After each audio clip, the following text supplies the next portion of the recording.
আজকের ভিডিওতে দেখানো হয়েছে বাঙালি স্টাইলে সুস্বাদু পমফ্রেট ফিশ কারির রেসিপি।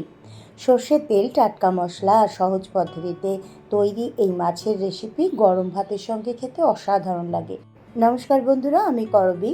আমার আজকের recipe pomfret fish curry recipe. এর জন্য আমি 125 গ্রাম ওজনের 4টি পমফ্রেট মাছ নিয়েছি। এটাকে খুব ভালো করে ধুয়ে প্রথমেই লবণ, হলুদ, লেবু আর অল্প একটু পরিমাণে সর্ষের তেল নিয়ে খুব ভালো করে মাখিয়ে নিচ্ছি। আর প্রথমেই কিন্তু এটা মাছগুলোকে নাইফের সাহায্যে একটু একটু কাট লাগিয়ে নিতে হবে, নাহলে মশলা, তেল এগুলো ভালো করে যাবে না। তো খুব ভালো করে পমফ্রেটের উপরে আমি এগুলো লাগিয়ে নিচ্ছি। যারা ঘরোয়া স্বাদের রান্না বেশি পছন্দ করেন তাদের জন্য এই রেসিপি একদম পারফেক্ট। রেসিপিটির জন্য এখন আমি একটি গুরুত্বপূর্ণ মশলা পেস্ট বানিয়ে নেব, যার জন্য একটা বড় সাইজের পেঁয়াজ এভাবে টুকরো করে নিয়েছি। নিয়েছি 2টি কাঁচা লঙ্কা, নিয়েছি আমি কিছুটা আদা আর কয়েক কোয়া রসুন। অল্প একটু জল দিয়ে আমি একটি ফাইন পেস্ট বানিয়ে আনছি। ভিডিওটি শেষ পর্যন্ত দেখুন এবং বাড়িতেই ট্রাই করে জানান যে কেমন লাগলো।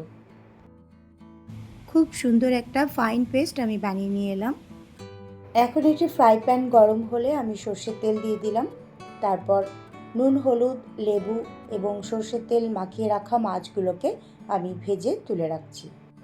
পমফ্রেট নরম মাছ, তাই বেশিক্ষণ ভাজলে শক্ত হয়ে যায়। হালকা সোনালি হওয়া পর্যন্ত ভাজুন। আর এই রান্নায় আগাগোড়া সর্ষের তেল ব্যবহার করাই ভালো, কারণ বাঙালি স্টাইলে অসাধারণ ফ্লেভার আসে। কিছুটা নারকেলের দুধ দিলে গ্রেভি আরও মোলায়েম এবং রেস্টুরেন্ট স্টাইলের হয়, যদিও আমি ব্যবহার করিনি, আপনারা করতে পারেন। মাছ ভেজে তুলে রাখার পর ওই তেলেই দিয়ে দিলাম গোটা জিরে, গোটা গরম মশলা, তেজপাতা এবং দিয়ে দিচ্ছি 2টি কাঁচা লঙ্কা মাঝখান থেকে কেটে নিয়ে। এবার ভালো করে ফোড়নটা ভেজে নেব। তারপর আমি দিয়ে দেবো এখানে ওই যে পেস্টটা বানিয়ে রেখেছিলাম, পেঁয়াজ, আদা, কাঁচা লঙ্কা আর রসুন দিয়ে ওই পেস্টটা দিয়ে দিলাম। গ্রেভির আসল স্বাদ তখনই পাবেন যখন ভালোভাবে মশলাটা কষানো হবে। তেল আলাদা না হওয়া পর্যন্ত ভালোভাবে কষান। দিয়ে দিন অল্প একটু পরিমাণে টমেটো পিউরি বা টমেটো সস।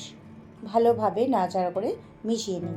আসছে গুঁড়ো মশলা দেবার পালা। প্রথমেই দিয়ে দেবো আমি হাফ টিস্পুন মতো ধনে গুঁড়ো, হাফ টিস্পুন মতো জিরে গুঁড়ো, আর কালারের জন্য দিলাম হলুদ, স্বাদের জন্য লবণ, আর দিয়ে দিচ্ছি কালারের জন্য কাশ্মীরি রেড চিলি পাউডার। সমস্ত গুঁড়ো মশলাগুলো দিয়ে দেওয়ার পর যদি জল না থাকে গ্রেভিটার মধ্যে, অল্প জল দিয়ে ভালো করে আস্তে আস্তে তেল বেরোনো অবধি কষিয়ে নিতে হবে। ঢাকনা চাপা দিয়ে আমি 1 মিনিটের জন্য ভালোভাবে কষিয়ে নিলাম।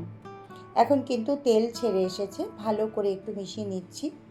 এইবার আমি দিয়ে দিচ্ছি স্বাদের ব্যালেন্সের জন্য অল্প একটু চিনি। চিনিটা দেওয়ার পরও কষিয়ে নিচ্ছি। দিয়ে দেবো একটুখানি গরম মশলা পাউডার। সেটাকে ভালো করে মিশিয়ে গ্রেভিটাকে খুব সুস্বাদু করে তৈরি করে নিলাম। এইবার আমি ভেজে রাখা পমফ্রেট মাছগুলো এর মধ্যে দিয়ে দিচ্ছি।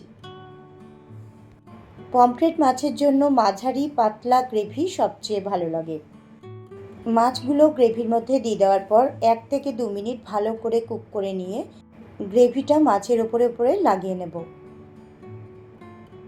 এবং মাছগুলো পাল্টে আরও 1 থেকে 2 মিনিট রান্না করে নেব। পমফ্রেট কারি বা পমফ্রেট মাছের গ্রেভি হলো জনপ্রিয় একটি বাঙালি পদ। সঠিক মশলার ব্যবহার ও পরিমিত রান্নার মাধ্যমে এই রেসিপিটি হয়ে ওঠে আরও সুস্বাদু এবং আকর্ষণীয়। গরম গরম ধোয়া ওঠা ভাতের সঙ্গে এই রেসিপিটি খুবই ভালো লাগে।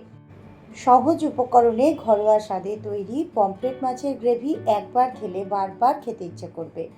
খাবার টেবিলে সবার সঙ্গে যখন আমরা খেতে বসি, সেই সময় এই রেসিপিটি আমাদের সবার মনে কিন্তু আনন্দ এনে দেবে এবং প্রত্যেকেই আমরা ভীষণ পছন্দ করি এই রেসিপিটি।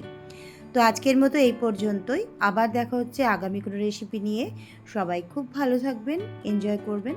আজকের মতো এই পর্যন্তই। অনেক শুভেচ্ছা।